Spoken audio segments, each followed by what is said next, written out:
Sports and Arts by Tonja Mason in Bryan, Texas. Enduring ideas for sports and arts. What is a sport? What makes up a sport? How have sporting events inspired artists? How are both art and sports forms of expression? My goals that I wanted were to be able to have my students recognize and explain how sporting events have inspired artists, to be able to design a poster advertising a sporting event in their community, to demonstrate the use of design elements used in graphic design to create a sports logo, to be able to compare and contrast two works of art with sporting themes, and to be able to create a figurative sculpture of their favorite sport and show movement as the final project. The figurative sculpture project, I wanted the students to be able to use artists like Sue Freesborough from the United Kingdom, Greg Tiggs, and Alberto Giacometti as their inspiration. And I just wanted something simple with wire hangers. They shape that into the body form, coat it with newspaper and masking tape, and then apply art paste and strips of newspaper over it.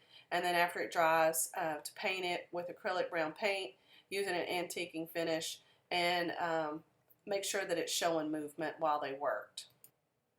With the advertising poster project, I wanted students to study the graphic posters of Italian artist Riccardo Guacco. I wanted them to learn about the career of graphic design, to focus on what's a copyrighted image, who owns those, and how does that work, as well as logos. And then they just sketched out their ideas for a poster for a sporting event in their area. And then they would complete that poster on Bristol board, and then we would display the work around the room, where they would explain the work, what materials they used, and what they would do different if they could repeat this in the future.